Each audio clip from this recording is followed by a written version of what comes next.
So hello everyone. Today in March we have a guest from Italy, from the Conservatorio in Fermo, the musicologist and also the composer Paolo Rosato that I had the pleasure to meet many years ago. We met actually during the Chopin project in Poland with the Italian pianist Marco Ciccone. We were supposed to be as a composer, Polish composer, Italian composer collaboration, wrote music which responded to Chopin.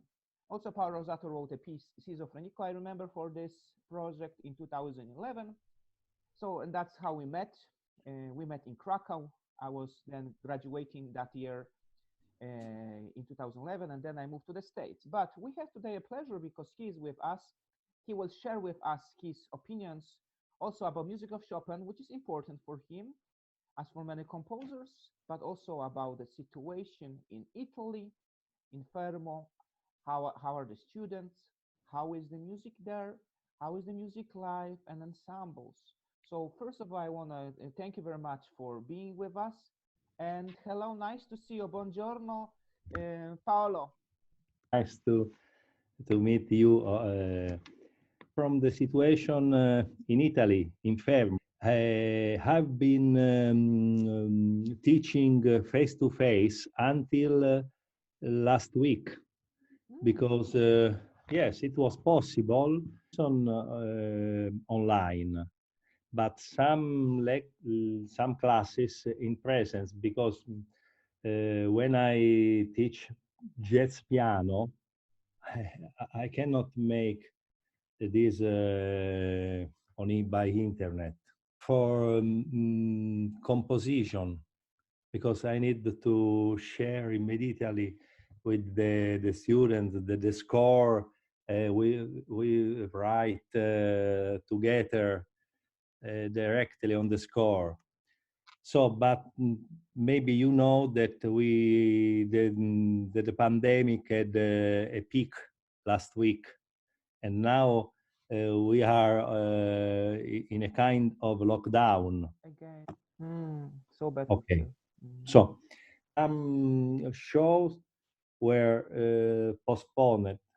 Here is the 700th year after the death of Dante Alighieri. Oh, Dante. Dante Alighieri. Dante Alighieri. 700 years from his death. I had arranged a musical theatrical show, and it is not possible. Oh, yeah. The same for another show, musical and theatrical show, about a novel who won the Campiello Prize in Venice. Is one of the most important prize in literature in Italy, and arranged a show with music for accordion. So the accordionist, an actress, my wife that you met in Krakow, she's an actress, Rostella Mattioli, and the author himself that stay on the stage. So the author of the novel stay on the stage and speak with the actress and interact with the accordionist. So also this show has been postponed because yes. So but despite this, I wrote a lot of music. I want to ask you also, you mentioned about this teaching, and I read that you are also teaching the poetry, right, and dramaturgy, which is very important if we go back in the history of Italian music from Monteverdi tradition with the opera or something. So, and is your, because you are also writing instrumental music, a lot of instrumental music, and you wrote, I found that you still put opus to your works, which might be very interesting for composers, because for example in the States it's not a tradition after the composer will put opus, which was a very European tradition, right? Chopin also had opus, by the way, so the published works, and you have a lot of those, 140 something. So I have a question about this tradition of teaching dramaturgy in Italy, and that's what you are teaching, and about opuses in your works. Opus. Usually, opus is for the published score. No, I have published some score, but not all my works. But strange idea some years ago. So catalog of more than 200 pieces now. Oh, wow! So more than 200. Eh? So more than Beethoven, right? Because Beethoven had below 200. Yes, one of my last work was dedicated to Beethoven for the 250 years from his death, and it was premiered in the festival Nuova Consonanza. Maybe you know Nuova Consonanza, Rome. Rome. Ennio Morricone was a member of this society. Yes. And it was performed the last November. Because we were talking about Beethoven here last year on the Chopin Festival. When we here in we also had some elements of Chopin, but of course very chamber music, because it was impossible to do with the, of course, big ensembles or something. But you know, it was a very strange situation, because it was supposed to be all orchestra performing Beethoven, but everything was shut down. So this anniversary was very, very sad. And so now, and I want to ask you then in this question, because the Chopin Beethoven was also important for the last year festival. You are doing analysis of the music as a musicologist, also writing papers. So what do you think, if you teach students, what do you think is the most important for teaching composition from Beethoven's music? Are the sonatas, symphonies, or maybe bagatellas even, which are so short but can teach you how to write very simple work? So what is Beethoven for you, and as a musicologist and as a composer? Okay. I think that to better understand some musical processes, piano sonatas are very comfortable. The most important. Okay, the most comfortable. They are most important, and they are various of different structure. And I am especially interested in tonal processes, and I've developed my own approach to the study of harmony, quite different from the Schenkerian approach, because I'm looking for models proper of each piece of music. I published an article, an essay on this topic in the Indiana Theory Review in 2018. The original way in which Beethoven deals with the harmonic sequences, the harmonic tonal plan. And it is also important the relationship with Haydn, because I found just 2 weeks ago, working with a student,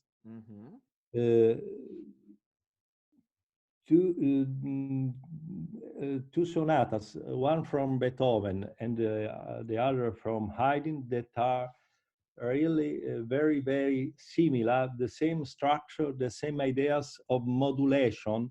And this is Opus 2, number 2, which is in A major with a second theme in E minor.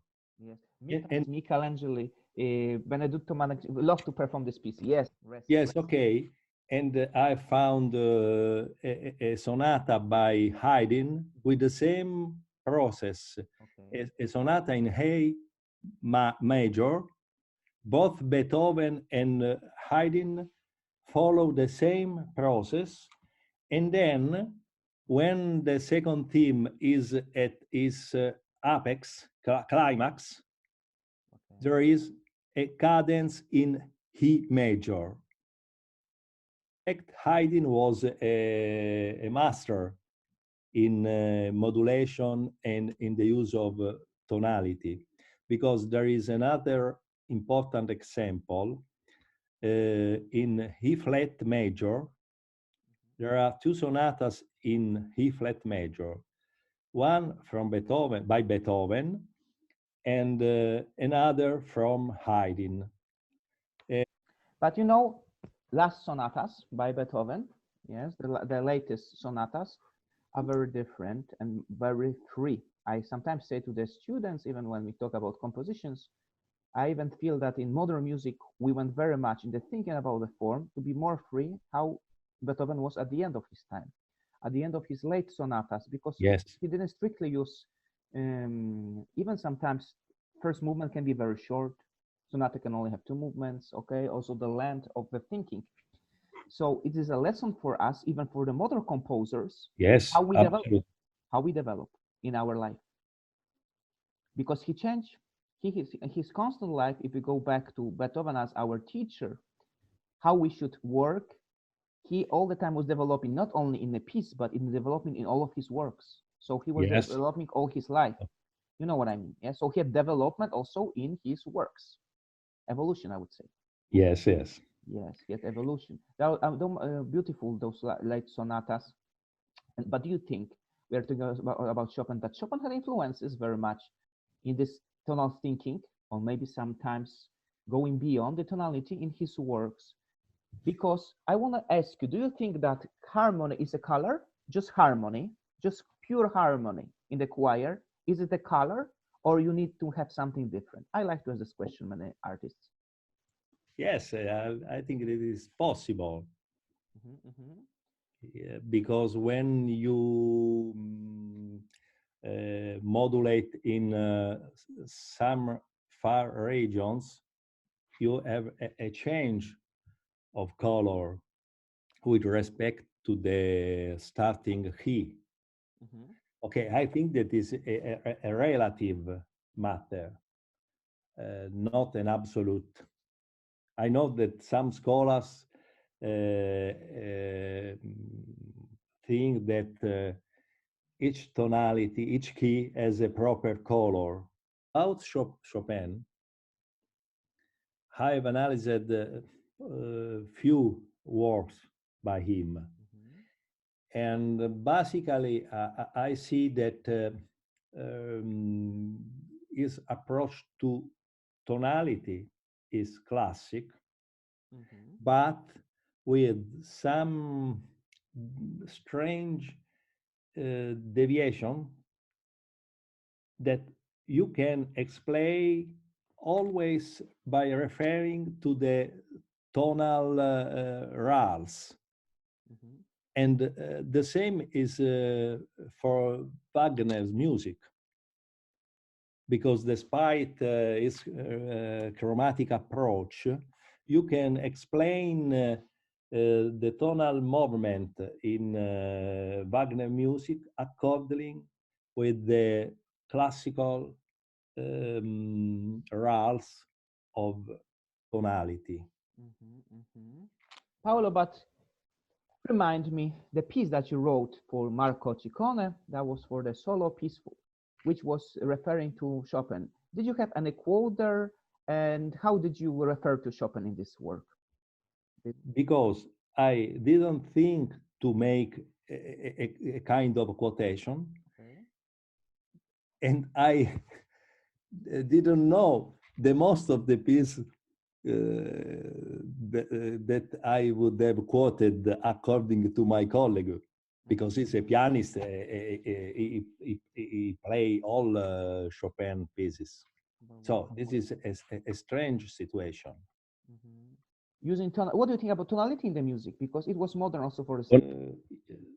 According to my approach, a composer can use the tonality, but not only by applying some models from the past, because it would be a kind of imitation, repetition of music, but can project new processes within the tonality.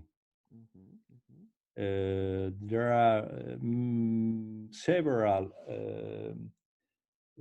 procedures operation that you can do starting from a tonal point of view to obtain something that doesn't sound tonal. That is tonal, but that don't sound tonal. As a teacher, as a writer about a lot of Italian music, I remember we had a conversation. I was chatting with you. We said you wrote a lot of papers about Italian music at Italian Society of Composers. Tell me, I'm not also aware about the situation in Italy with the young composers. Do you also have like a consonant music, new simplicity? Are the composers using Italian composer going back to tonality? Because I see a big difference between America and Poland. You know, I see a big difference here in this point. And yes, an approach, a musical approach, absolutely not tonal. Yes, he teaches also tonal music, but his works are not of tonal kind, not at all. So but in Italy, there are, I think, 1 million of composers. And so it's very hard to say what is the Italian music at the moment. So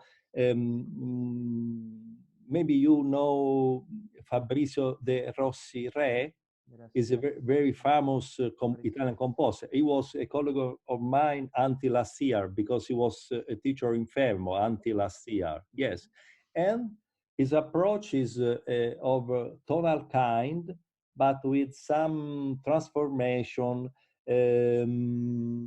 evolution of tonality, distortion,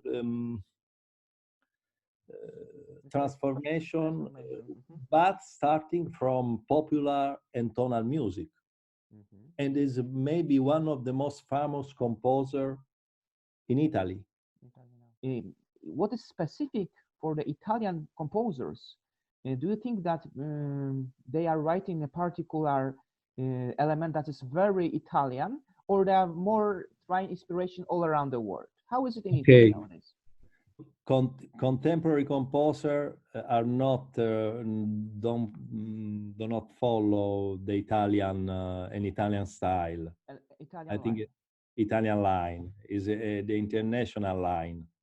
And I'm interested in the study of melody.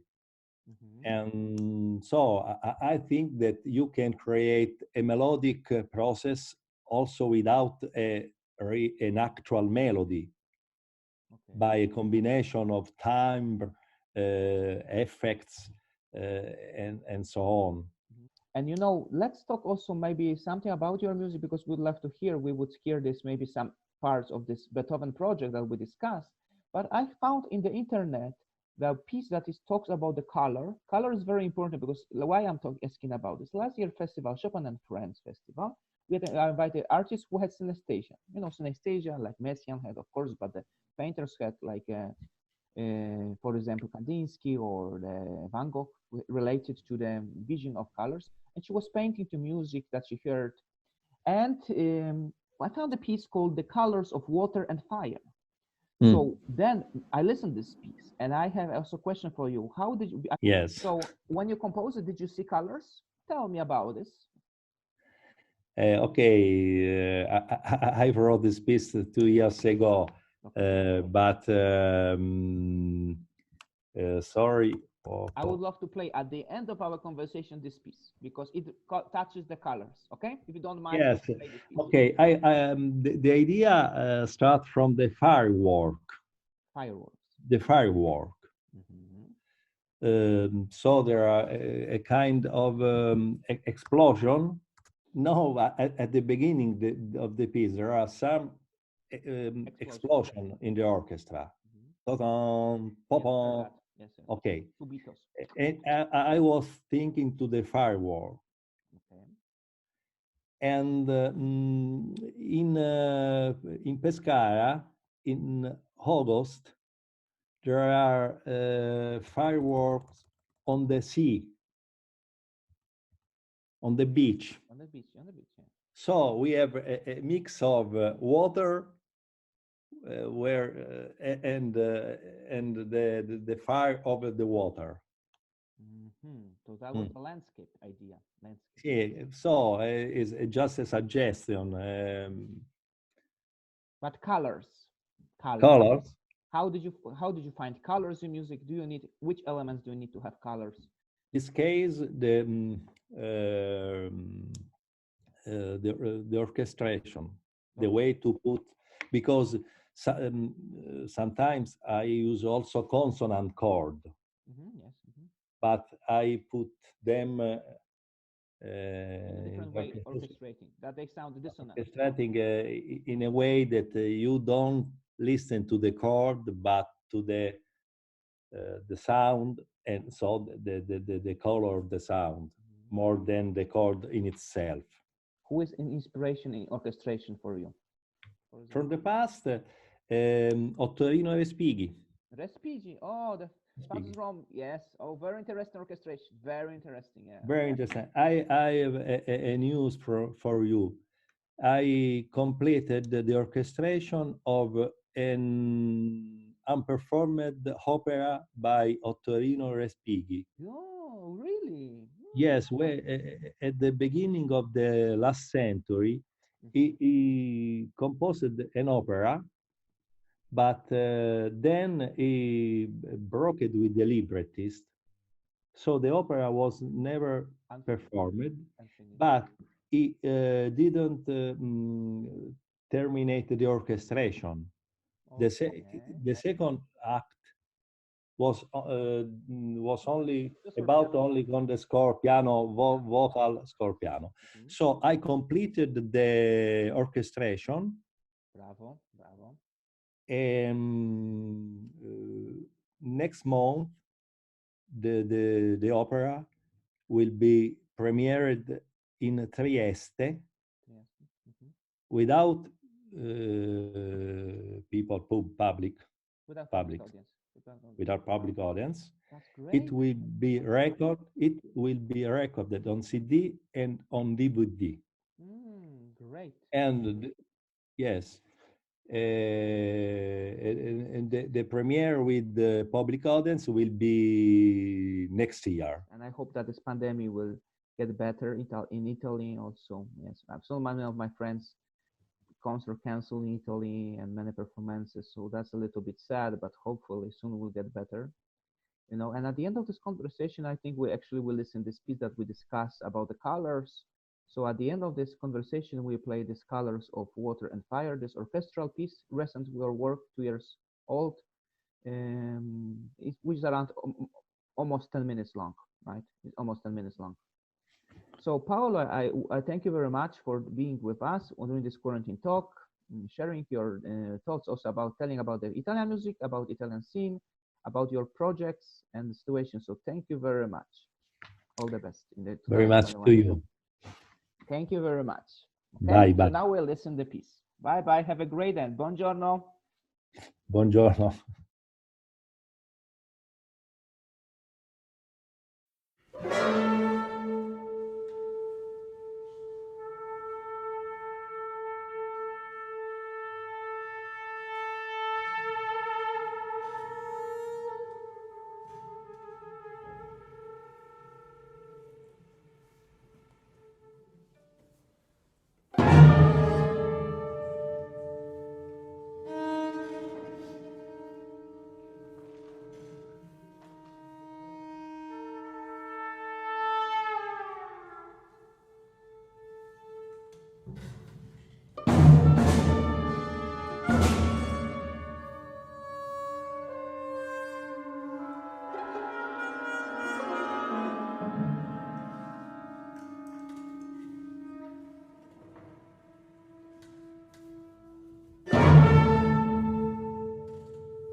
you.